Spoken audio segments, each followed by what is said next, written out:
We'll give everyone a couple minutes to be in. Tim, thanks for joining. I Not a really problem. appreciate that. So it looks like we have Jonathan Harris from Eversource is going to be on as well. Lots of people joining. Oh, I got it right. And I think Ali Mulrooney, I hope I said your name right, is going to be joining. She's going to be my co-facilitator, my understanding. Yeah, absolutely. Okay, perfect. We'll give everyone just 1 minute to get in because I think we had a few others who were joining us kind of last minute. So, okay. All right, we can probably just dig right in. All right, first of all, the first question was, what are the specific challenges to attracting talent in the sector, that meaning the Eversource, or not Eversource, but the clean energy infrastructure area specifically? And we don't have to necessarily raise hands. I'm happy to because there's only 13 or so of us, you can just jump right in. All right. I have some. So the willingness to work, right, with people coming into the industry, and nobody wants to really invest. Well, they don't have the ability to invest financially in their future. So it's easier for them to go to a Wendy's or an Amazon shipping center or do something like that because they know it's just guaranteed money. But with something like this, it's better because they're building a career instead of something that they're just making $1 for the day. And this is something that they can grow, and there's expansion with the job. I feel like with the willingness to work piece, I feel like people are hard to get motivated these days to do anything because, like I said, they could do the same thing for, you know, a lot less work, working at a Starbucks or something like that. So I think trying to attract the industry, it's a hard thing to do when you think about there are other options that may look a lot easier, because it's not an easy process doing the education piece, you know, the training, everything else, and then getting into a trade that they don't know at all. And a lot of people want to hire people that are already in the industry that already know what they're doing. Thank you, Kaylee. I really appreciate your perspective on that. Anybody else want to answer that question? I'm going to restate the question for a few people who just joined in. What are the specific challenges to attracting talent in the sector? It is definitely a willingness to work. I will say that. I think there are some business challenges on there as well. The energy efficiency environment as a whole has been very much a boom bust model as of late.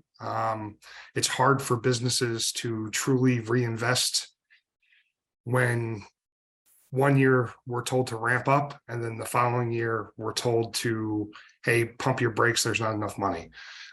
So it's tough for when we do get the talent in to keep that talent and keep them motivated when they always know that there's a looming possibility that tomorrow we may not have that funding to kind of continue. So if we could find a way to make the industry more even keeled, or ensure that the budget's there to support the infrastructure that we're trying to build, I think that would go a long way in attracting new talent, because they know that, yes, energy efficiency is a phenomenal career, but it ebbs and flows every few years. And if we can stop that ebb and flow, everyone can see a standard projection upwards. I think that'll help drive more participation in those types of programs and things of that nature. That's absolutely right. I agree with that 100% with that. We've noticed that with the funds that were rated a few years ago, that definitely had an effect on this thing. And you're talking about that very thing. I would agree with what's been said so far, and just from the Eversource perspective, in my about 1 year here, just as in general, as far as skilled workforce, besides some of the unwillingness to work and those issues, and some of the funding issues that were just talked about, we found that when you set up programs to trained workers and then are active about steering them to those programs, you do increase your numbers and provide opportunity. So for example, with respect to line workers, we had a program at Capital Community College, and we've expanded that to another community college, and we'll be going beyond that too. So some of it is just kind of muscling through it, if you will, setting up the programs and making sure that people know about them and are provided what's needed to get into those programs, with the opportunity for good jobs at the end of those programs.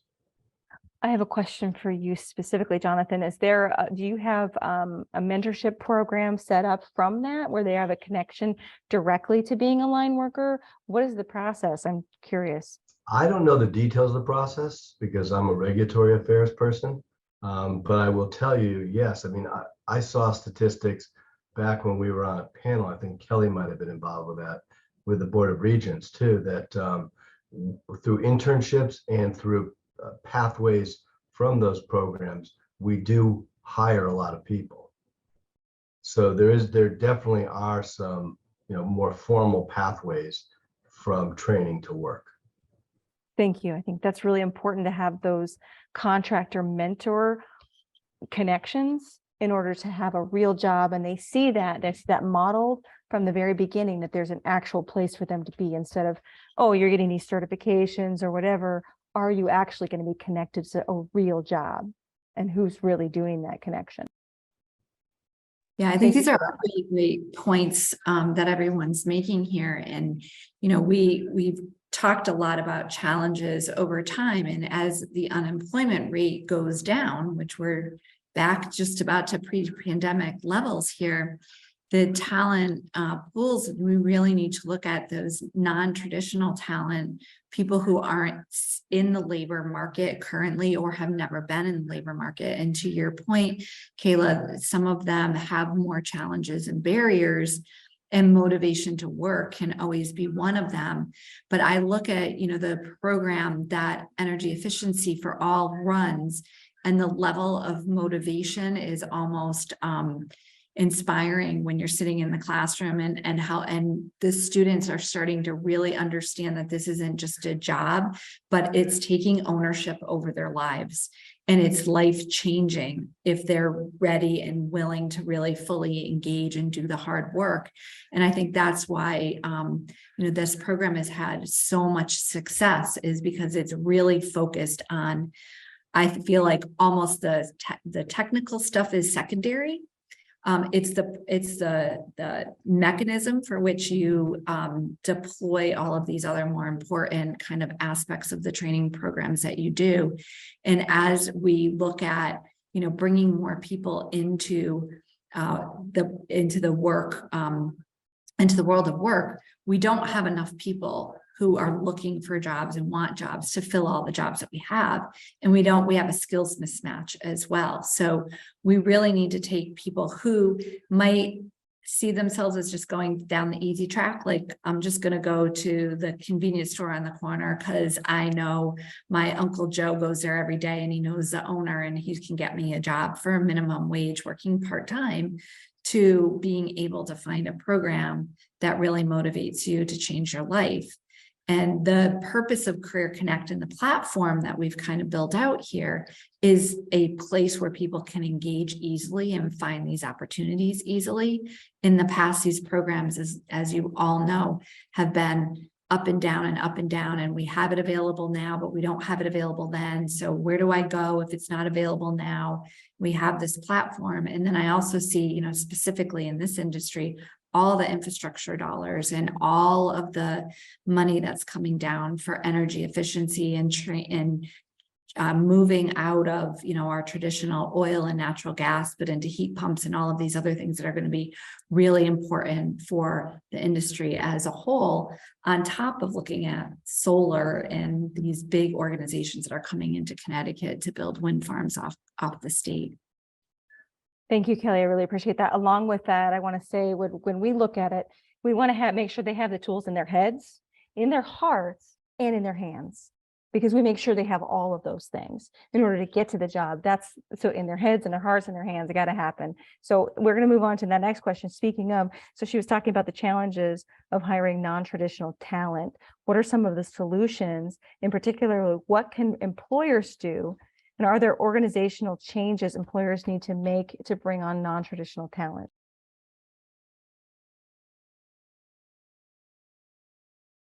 And I think this is a really big question, right? Because we, as organizations, and I own 2 businesses, so I'm an employer as well as what I do. So I see it every day, in my businesses is we can't just have these rigid rules of you have to clock in exactly on time and you can't be a minute late. And if you are, have an issue with childcare or transportation, that you're disciplined for that instead of having an employer that's a little more supportive. So how, when we think about what are some of the things that we can do as employers to maybe make it a more welcoming place where we bring people in, and obviously we need to get jobs done. And if you're a lineman, you got to go out when there's a snowstorm and fix the lines, and you have to be reliable. But what are some of the support systems that we might be able to build into our organizations and into the culture of our organizations that might support people who traditionally say, I hit a little roadblock, so it's easy for me to just quit and move on. What are some things that you either do or thinking about doing to be able to support non-traditional talent coming into your organization? I think that's a really good question. I was just going to ask Tim if he wanted to say something because he's seen a lot of that firsthand. Go ahead. Yeah. So, I think we have worked with Efficiency for All on their last 2 cohorts. We've actually taken employees from them. And one of the things that we try to pride ourselves on, especially with CMC, is we try to build the talent up from the bottom up. So always give them a place to feel like they're growing. Now, granted, there's not always open positions for everything, but there are lateral learning curves and steps that we can create within our organizations to allow the growth that everyone is, nobody wants to be stagnant at work. They want to feel like they're being challenged and growing. We've incorporated a technician step challenge. So basically based on their credentials, they come in, and then as they continue to learn, they can continue to gain extra steps, they can gain more pay, other things of that nature. They may not move up to another level technician, but they can get steps within. It's not a perfect system. We've also incorporated some of the other trades. So energy efficiency is a great environment because we do work closely with the HVAC trades, the plumbers, the electricians, and everything like that. We have electrical in-house, so we're part of the registered apprenticeship. We're bringing HVAC in-house, so we're going to be part of that registered apprenticeship to allow offshoots for these people to come in. And maybe energy efficiency was a great starting point, but now they have that energy efficiency knowledge and they're going into HVAC or they're going into plumbing, and they can kind of use that knowledge in different ways. I will say that one of the hardest things with growing in the trades is the apprentice license tech ratio is killing us. And that's a legislative thing through the state of Connecticut that has to be changed. It works really, really well for the unions, but for non-union shops, it is a killer. I can personally talk to that. I looked for work for 6 months when I first got out of the military and couldn't find work because no one had room on their apprenticeship programs because of the licensing issues. There are a lot of things that we can do, very much like what the gentleman was talking about, the apprenticeship program. There's no reason you can't have one apprentice for one licensed tech to learn and mentor. You don't need 3 licensed techs to one apprentice. Doesn't make sense. So if we could fix that, I think you would have a lot more places for a lot of these people that are coming up to grow. Thank you for that. I really appreciate that. I can echo that. I have a friend who does locksmiths and alarms, and he says he's having a hard time with electricians as well with his industry. And outside of Connecticut, he has no problem with his alarm systems getting electricians with the number of hours that they need with the licensing. And here in Connecticut, he runs into a lot of issues with that. So thank you. I think that is a point that's been brought up repeatedly. I would say the best thing for you all to do is to advocate that to your legislators. And when you pick up the phone and you talk to your legislators, they really do listen and they really do value. So having relationships with your legislators is important. Thank you. Anyone else want to weigh in on that topic? I mean, I saw that Mike Giacovino, I don't know if I'm saying your name right, is on Viewers with Posigen and New England Conservation Services. If they say that right. Anyway, if you wanted to add something did. to that. No, I mean, Tim summed it all up. I mean, it's this industry, the energy efficiency specifically, is such a diverse job. I would almost consider anybody brought into it as a non-conventional worker. They can't specialize in any one thing. They've got to know a little bit of everything. But yeah, Tim nailed it on the problem with the apprenticeships in the state. Working with an electrical company for a lot of years prior to this, it was always an issue. Those ratios are just so far out of whack. It's almost daunting for some of these kids to get a start and for companies to get a leg up. Thank you for bringing that up. I'm going to go ahead and move on to number 3. If there's no one else who wants to weigh in on that. What partnerships exist to tap into the new pools of talent, and how are they structured? And we've talked about a couple, but go ahead, whoever.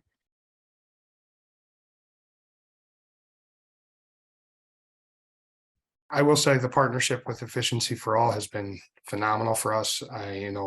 Letitia has been a leader for the energy efficiency community in trying to bridge that gap that existed between the workforce and not. She has done a phenomenal job at ensuring that, especially, on equity, diversity, and everything else to ensure that everyone is equally approached and can have equal opportunity. So, her efforts are great. On the energy efficiency workforce side, there's not really much more than Letitia. So I think that her program, and not saying there needs to be, but maybe more resources towards that would definitely go a long way, because even Department of Labor or anything like that, they don't really have a justification, or they don't really know what energy efficiency is. So they can't really recommend or do a training because they're not within the business or understand the industry. Thank you. We've run into that quite a bit. We're trying to figure out how to make that happen. Oh, it looks like Sabrina has a. Hi, my name is Sabrina Mancini. I work for the Connecticut Department of Education, and I'd love to weigh in a little bit just about adult education being a core partner. I know we heard in the large breakout session about the high schools creating career pathways, but in adult education, we're trying to do so as well. I know green energy is something that is happening in the Northwest, and a lot of our adult education directors are trying to get on board and certainly work with a non-traditional population who, very much like Kelly mentioned in this breakout, are looking for better opportunities for employment, but sometimes face obstacles. And they have taken the first step in getting their high school diploma. Predominantly, the age group that we serve in adult education is 25 to 44. They're really the robust age group that you're looking for in this industry, I will say. But it's a hard sell because it's not, first, there's not enough information to explain to them about industries and what the training will look like. And then the jobs. Will there be job opportunities available? And as you mentioned before, it's not enough to get the credentials. So we certainly look at ourselves like a core partner, and we hope to see the Governor's Workforce Council and everyone else in these regional sector partnerships, including adult education, because we want to create those career pathways. We've received additional federal dollars, federal funding to do integrated education and training, in which we can bring in training while concurrently getting them towards a high school diploma, so that when they graduate, they can have kind of a little bit of both, right? They'll have the diploma and hopefully toward that career pathway and toward that industry credential. So I just want to put out, adult education and making sure that that's on everyone's radar as well. Thank you, Sabrina, Sabrina. That's wonderful. Yeah, it was great to see you, Sabrina. Your ears must be burning because we were talking about you yesterday in a workforce board meeting with the 5 regional workforce boards and how we can connect more closely with you. And I think, again, a link that had been missing is an understanding of all of the opportunities out there. And the new portal is really designed to provide people an understanding of the opportunities that are there, how to access them, how long they take. And all of them are at no cost and provide supportive services. And we would love to continue the conversation with you on how we can partner more closely with the adult ed students and contextualize some of their learning opportunities as well through these programs. So thank you for jumping in today. I love it. Thank you, Kelly. You're welcome. All right. And the last part of this question was, what supports do you need from your partners to address systemic and cultural change? And I'll say that one of the things is we really need to meet them where they're at. And that means, if it means that you need to help them understand how to address a problem in your life, a little simple thing, you have to be ready for those little things that come up, like, hey, I just got kicked out of my house. Now I'm living in my car. How do I deal with that? Like, they don't, to be able to learn how to ask them those questions, I think is really important. Go ahead. Anyone else want to add into that?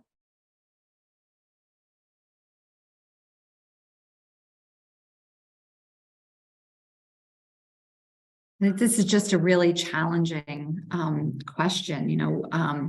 I think the point that Sabrina made was really important, that all of this is partnership based. And the speakers in the panel also kind of reiterated this, that it is a partnership between businesses, academia, state agencies, and community-based organizations. And as we build these partners, and Tim, you mentioned, your partnership with Energy Efficiency for All has made a really big difference in your organization. So being able to, reach into these sector partnerships and have a centralized place in which we can all engage and share challenges, but also brainstorm and work towards solutions are really important. So I'm not sure if all of you know, but the governor had established a clean energy council through an executive order. And we had a kind of a soft launch kickoff meeting in June of this year. And Allie's been brought on to our team to work robustly with DEEP and Department of Transportation to really build out the Clean Economy Council as the place to have the workforce discussion. And so, Allie, do you want to spend a moment or two kind of giving a quick overview and kind of the next steps? And because I think there's a lot of people here who could benefit from the council.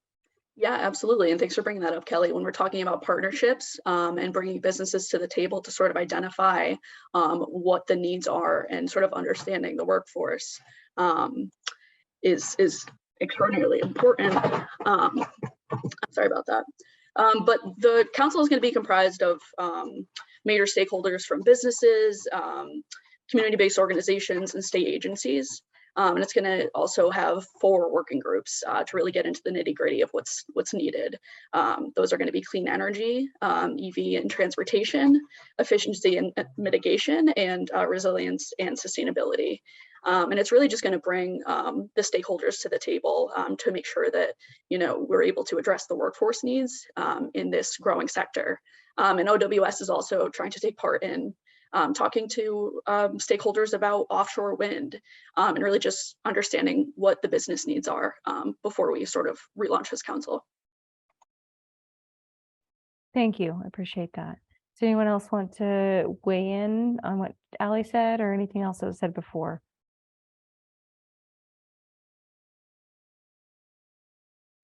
Ally, if you could put your email in the chat, and if anybody's interested in more information about this as we really start to pull the committees together, she'd be happy to include you on this. And you know, it really, I'm thinking about this as a statewide sector partnership around clean energy and bringing the stakeholders together. This is what really drives our educational system and drives the work of OWS is being industry led. So we need to understand what you need and when you need it, and then work with our program providers to develop programs that do not exist currently, or revamp programs that are quite working anymore, or being able to just really be responsive to those needs. You know, as Jonathan said, the lineman program being extended to an additional community college because the demand is there. When we can get businesses at the table and really setting the agenda, then we're finding that academia and state agencies are more nimble than we think they are in helping us meet those needs. Because I think our students are really the product of our academic system, and you're their customers. You need to let academia know what you need. The only thing is more of a question, if you don't mind. Ally, when is the next time that you guys, you said you met in June. Is there a time frame of when you guys are meeting next, or? Yeah, thanks for that question, Tim. So right now we're sort of looking at next steps with DEEP. We're trying to come up with some equitable meeting guidelines, and also just take a deeper look at our working groups and make sure that they're exactly, you know, the way that we want to move forward. So we're having those conversations, and I don't want to put an exact timeline on it, but you know, we should have some information out very soon. Perfect. I threw my email in the chat, if you wouldn't mind, you know, throwing an email out when you guys are all ready, and I'd love to participate in anything you guys have going on. Absolutely. Yeah, we definitely will. Appreciate it. Thank you. I appreciate that. I think, sorry, I thought I saw a hand up on that. All right, so I think that was the end of the questions that we have, but I just want to reiterate that it's really important that we have,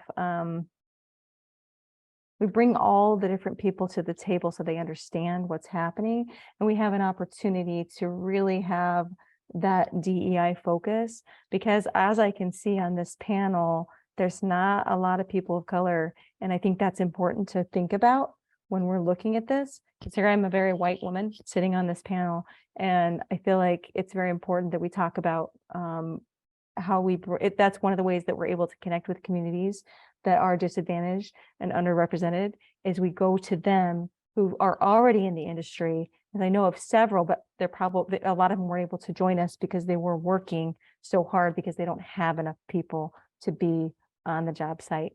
So I just wanted to point that out. So if there's anyone else who wants to add anything. Great. Thank you so much for that, Lillian. And I see that Paul Costello just joined us. And Paul, I don't want to put you on the spot, but the technical high school system is a really important partner in our trades and in the infrastructure and clean energy moving forward. So Paul, do you have anything that you would like to add to our conversation? I know you're jumping in at the last moment. Yeah, sorry about that. No, it's a great resource, our VOTEC system. I apologize. I got booted out from the car earlier on the ride over. No worries. Yeah. But no, it's a great resource to work with the students and, you know, throughout the apprenticeship programs and to bring them into careers in the construction field, and especially with the infrastructure that's going to be hitting the state over the next few years. That's great, Paul. And I know that the system is building some schools over the next couple of years, and it's really a great opportunity to be thinking about, you know, what type of innovation do we need in these school buildings to be able to Go on right at the beginning. you know, train for the jobs of the future. So a lot of exciting opportunities to really bring these jobs right down to our high school students and provide those pathway programs like we talked about earlier. I agree. Long overdue. I Great. think along, oh, sorry. Oh, I was go gonna ahead. say, along with that, we need to definitely be showing the students at a younger age, the more science related to clean energy and energy efficiency. And I think if they're seeing that at their high school and middle school level, they're going to understand that there might be a career somewhere in that they've never been taught the science and the understanding of where energy even comes from. They're not going to have that as even a thought on a career. Yeah, it's another great point, Lillian, is the equity in the school systems across the state. And we tend not to have as much robust science and computer science and technology STEM classes in our more urban regions and alliance districts. It all starts young, right? We got to start them off young so that when we ask them when they're in high school, what do you want to be when you grow up, right? I remember that being like the worst question everyone could ask me. I couldn't answer that question until I was like 35 and probably still kind of looking at iterations, right, of what we want to do next. But you know, helping our students understand that learning is a lifelong journey and that we can reinvent ourselves as we work towards new opportunities that appear to us because of the work that we put in. Absolutely. Absolutely. And I think finding the joy in the work is very important. Showing them that they have agency to make steps forward in their lives is really critical in that journey. And one thing I'll say on the whole VOTEC school thing is I think the social constructs of going to college, everyone is always pushed to go to college. Well, college isn't for everyone. And, you know, getting younger kids to understand that there are options out there and you can still be successful by going to a VOTEC and getting into the trades and creating a nice life for yourself in that way, I think goes a long way. And, you know, sometimes I feel like we miss the mark a little bit because they may not know that those options are available to them until it's too late. I agree. Okay, Jonathan Harris had his hand up for a second. Yeah, thank you, Lillian. I apologize. For some reason, everyone decided to walk by my office and so I this is a little bit disjoint, but I wanted to pick up on the equity discussion that you raised because it's something that permeates everything that we're doing at Eversource now to, you know, make our, not just our organization, but the way we look at our technological build out opportunity across communities, not just in certain places. So having that equity lens on everything you do, and maybe think of something I didn't say at the beginning, as far as getting people into the pipeline, training to work, it's creating that welcoming environment that people feel like they're a part of something and that they have the ability not just to get into an organization, but to move within that organization and not necessarily, as you say, up, but opportunities laterally, just so that they can create a career, which is interesting nowadays because people have multiple careers, but have that type of almost multiple careers in one setting, which is critical. So that was one thing. And the other thing that I was thinking about with respect to, and it's part of the reason for the expansion of the line worker program, obviously, is more slots, right?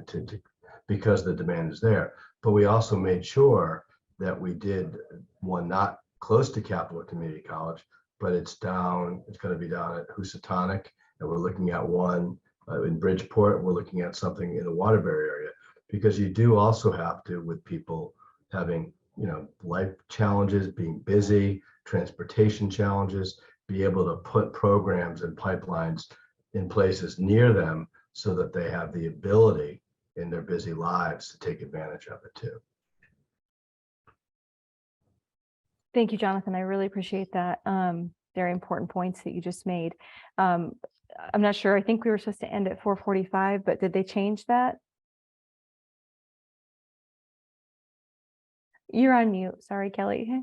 Sorry, I think we're just about ready to get back up into the main room. All right, thank you, everybody, for participation. So many great points that were put in.